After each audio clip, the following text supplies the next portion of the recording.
салом тамошобинони гиромӣ, хулосаи хабарҳои муҳими 29 марти тоҷикистонро аз пойгоҳи хабарии бомдод бароятон пешкаш мекунем. шурӯъ мекунем аз як нигоҳи кӯтоҳ ба сархати хабари муҳими рӯз дар ин барнома. боздошти домод ва муҳофизи собиқи Саид Абдуллои Нурӣ, худкушии капитани милисат дар боздоштгоҳи Бухтар. даъват дошт ё надошт, видеои чоршанбеев аз нав санҷида мешавад. шаҳрвандони тоҷикистон то 2 рӯз метавонанд дар узбекистон бидуни сабти ном бимонанд. оғози моҳи шарифи рамазон 2 апрел, фитри рӯза 780 сомонӣ, нисоби закот 35 000. ҳабси ронандаи таксӣ баъди муноқиша бо муҳофизони Ашан. сокини ноҳияи Ғафуровро ба маблағи 750 000 сомонӣ фиреб доданд. ва акнун тафсилоти хабарҳо. пайвандони Саид Абдуллои Нурӣ, асосгузори ҳизби феълан дар Тоҷикистон Мамнӯи Наҳзати Исломӣ ва раиси собиқи комиссияи оштии миллӣ ба пойгоҳи хабарии бомдод хабар доданд, ки мақомот боз 2 нафари наздик ба ин раҳбари собиқи иттиҳоди нирӯҳои мухолифини тоҷикро бо иттиҳоми аз хориҷа пул гирифтанд дастгир карданд. Абубакри Нурӣ, бародари хурдии Саид Абдуллои Нурӣ, гуфт Сайвалӣ Резоев, шавари хоҳари онҳо 5 рӯз қабл ва муҳофизи собиқи Нурӣ Исматулло Балхиев 1 моҳ қабл дастгир шудааст. сомонаи зиндониён хабар дод, ки Сайвалӣ Резоевро ба он айбдор мекунанд, ки фарзандонаш дар Аврупоянд ва ӯ аз онҳо пул дарёфт кардааст. ба иттилои ин сомона Сайвалӣ Резоев аз ҷониби мақомоти вилояти Хатлон дастгир шудааст, вале ҳоло дар боздоштгоҳи дар Душанбе қарор дорад. як манбаи бомдод гуфт Сайвалӣ Резоев дар ноҳияи Вахш дехунӣ мекард ва ягон рабт ва алоқаи ба фаъолиятҳои сиёсӣ надошт. ва аммо Исматулло Балхиевро ба гуфтаи яке аз наздиконаш, ки аз бурдани номаш худдорӣ кард, қаблан дар пайи боздошти бародарзодаи Нурӣ Нусратулло Саидов бозпурсӣ шуда ҷавоб шуда буд ва дар фурудгоҳи Душанбе ҳангоми нишастан ба ҳавопаймои роҳии Русия дастгир шудааст. ӯ дар солҳои 90 ва ибтидои солҳои 2000 яке аз муҳофизони Саид Абдуллои Нурӣ буд. наздиконаш эҳтимоли кӯшиши ферор аз кишварро доштани Балхиевро рад карданд ва гуфтанд, ки ӯ солҳои охир ҳар сол бо расидани фасли баҳор ба Русия ба муҳоҷирати корӣ мерафт.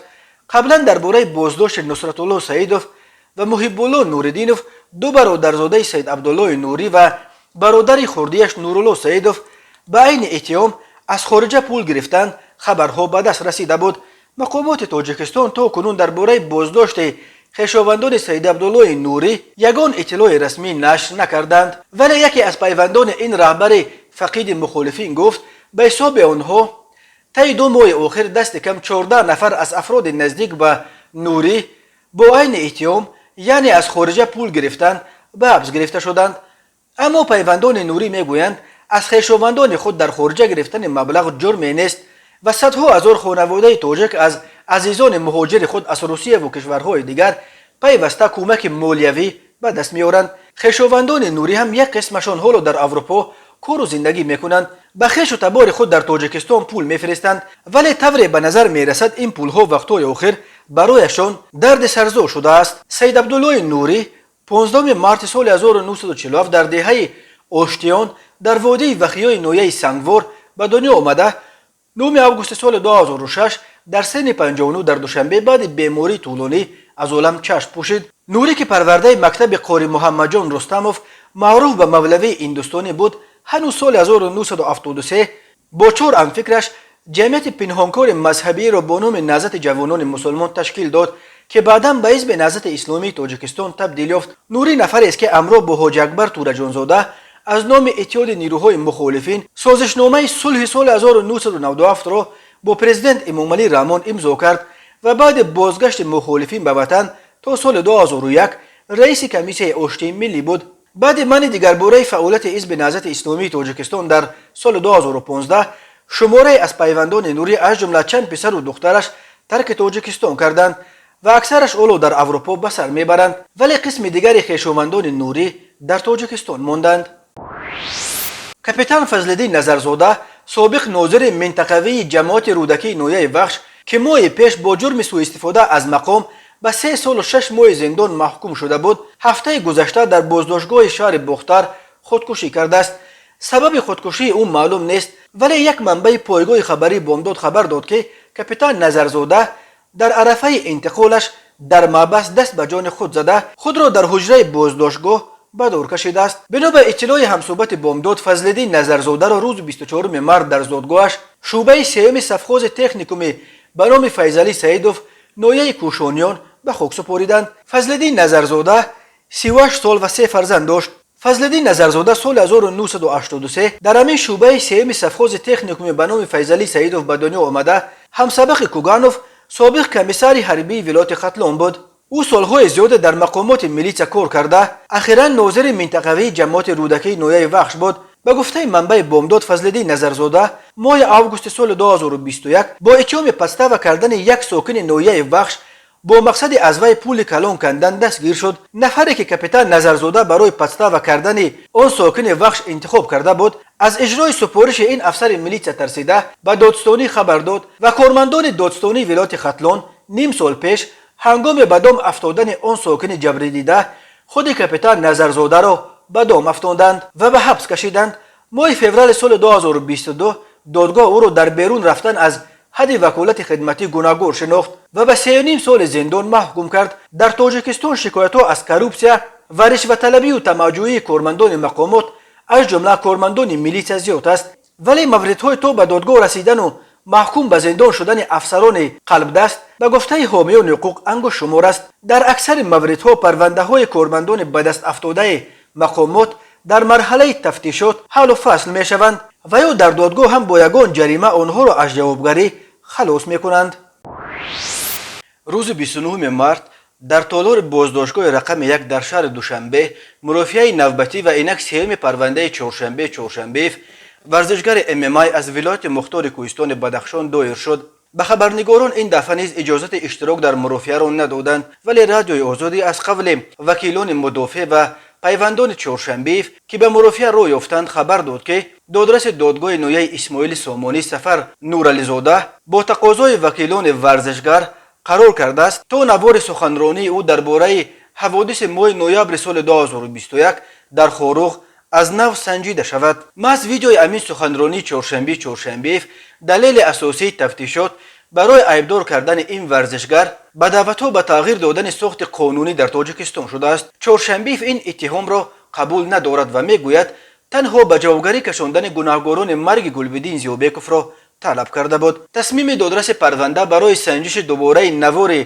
سخنرانی چهارشنبه در حال است که یک سیاستشناس از تاجیکستان با درخواست مقامات تفتیشاتی و یک استاد زبان روسی از روسیه با درخواست وکیلان چهارشنبه قبلا درباره دعوت به سرنگونی حکومت داشتن یا نداشتن این سخنرانی بحث برانگیز دو خلاصه کاملا مختلف لینگویستیکی داده بودند. سیاستشناسی که از او نام برده نمی شود در خلاصش گفته است چهارشنبه در آن نوار شهروندان تاجیکستان را به قیام علیه حکومت قانونی دعوت کرده است، ولی الیزاویتا کالتونووا استاد پژوهشگاه فیلولوژی و ژورنالیستیک دانشگاه نیژنی نوگورود روسیه گفته است در اظهارات بحث برانگیز چهارشنبه نشانه‌های پسیکولوژی لینگویستیکی دعوت به صادر کردن زوراوری از جمله وابسته به هر گونه تغییرات در جمهوری تاجیکستان وجود ندارد. چهارشنبه در آن سخنرانیش که در روزهای اعتراضهای 25 و 28 نوامبر سال 2021 در خاروخ ثبت شدند از جمله میگوید تا کی طاقت کنیم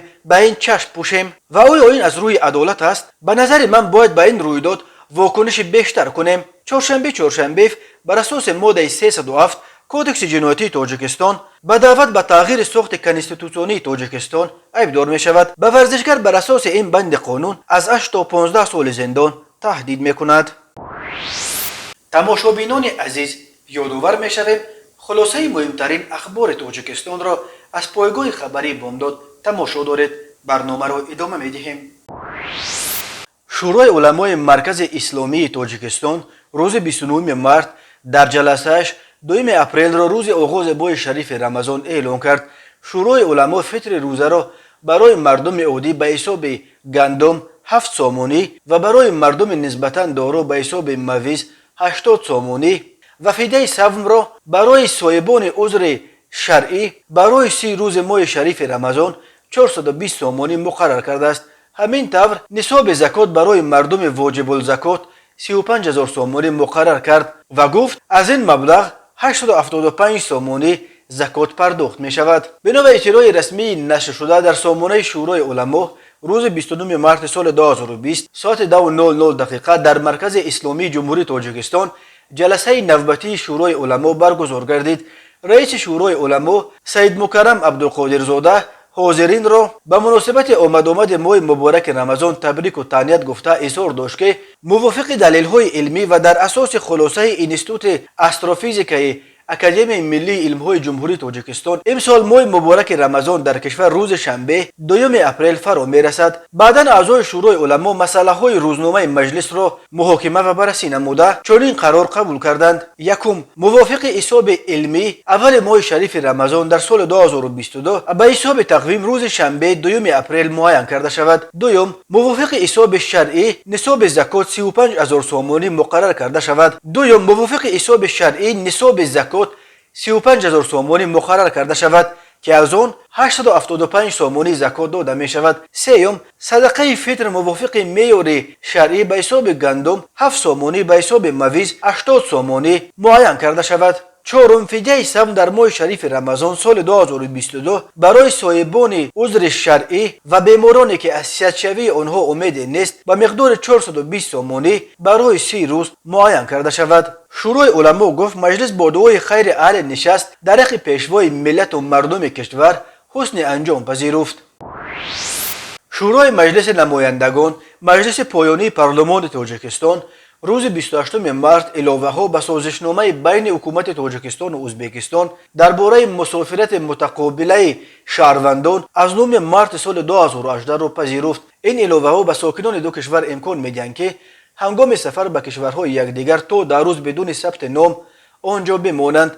تا کنون دوره بود و باش بدون ثبت نام برای شهروندان تاجیکستان و ازبکستان هنگام سفر به کشورهای یکدیگر همگی تا 3 روز بود. بنا به گزارش نشر شده در سامانه مجلس نمایندگان، وکیل مجلس نمایندگان رفشان رجبزاده ضمن معرفی این علاوه ها گفته است با در نظر داشت آنکه سالهای آخر شماره شهروندان تاجیکستان به جمهوری ازبکستان سفر می نمایند افزایش یافتند و بنابر سبب کم بودن مهلت بقیه‌گیری بعضا به مشکلی ها روبرو می شوند. از این لحاظ پروتکل درباره وارد نمودن علاوه ها به سازشنامه بین حکومت جمهوری تاجیکستان و حکومت جمهوری ازبکستان درباره مسافرت متقابله شهروندان از 9 مارس سال 2018 به امضا رسانیده شد که طبق آن به بندهای 3 و 4 علاوه وارد کرده شدند. شهروندان دولت یکی از طرفها که به قلمرو دولت طرف دیگر وارد می شود از عهده‌داری به قیدگیری و قید موقتی در مقامات صلاحیت‌دار دولت طرف اقامت به مهلت 10 روز کاری از لحظه گذشتن سرحد دولتی دولت طرف قبول نموده آزاد می شوند. در دوران پرزیدنتی اسلام کریموف روابط ازبکستان و تاجیکستان بیش از 2 ساله پرتنش و جنگ سرد را پشت سر کرد. در عهد کریموف ازبکستان با تاجیکستان نظام ویزا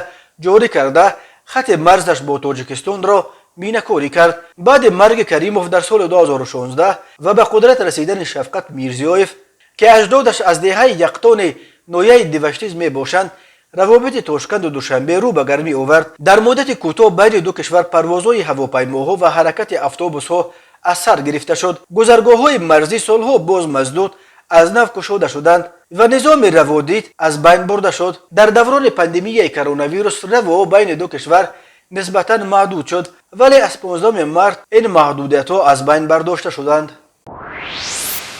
و حالا یک مرور کوتاه به اخبار کریمینالی و حادثه‌های ناخوش روز. مرکز مطبوعات ریاست وزارت کارهای داخلی دوشنبه خبر داد که یک راننده تاکسی را برای حرکت به سمت مقابل راه در نزد فروشگاه اشن به مهلت 5 شبانه روز حبس کردند. بنا به اطلاع رسمی سنه 28 مارس سال جاری از جانب کارمندان ملیس شهر دوشنبه راننده اتومبیل تمغه کیا رقم‌های قید دولتیش 1815 ظریف و فتح الله سال تولدش 1981 استقامت کننده شهر دوشنبه کوچه فردوسی برای ویران نمودن ترتیبات جمعیتی دستگیر کرده شد.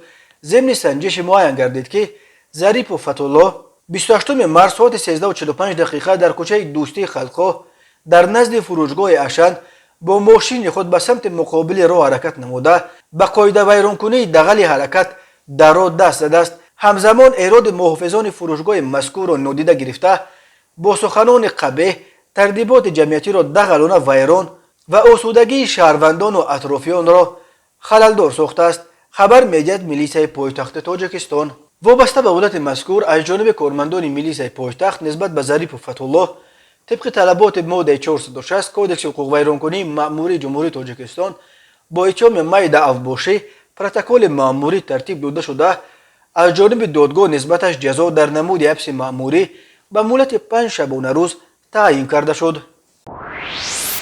مرکز مطبوعات وزارت کارهای داخلی تاجیکستان روز 29 مارت درباره آشکار شدن باز دو آلت قلابی به مبلغ بزرگ خبر داد. بنا به اطلاع وزارت کارهای داخلی هنگام گذرانیدن چاره‌بینی‌های اپراتیوی جستجویی از جانب کارمندان میلیشیا معین کرده شد که مرد 59 ساله ساکن شهر پنجکند که پیش با ماده‌های 245 340 257 قسم 3 245 و 340 قسم 1 کودکس جنایتی جمهوری تاجیکستان سود شده است ماه ینور سال 2017 با روی فریب به باوری مرد 52 ساله ساکن نویه باباجان غفورов در آمده از نقطه سودایش 132 متر مربع مساله ساختمانی چوب و تخته به مبلغ 330,000 سومانی گرفته تا حال مبلغش را برنگردانیده است.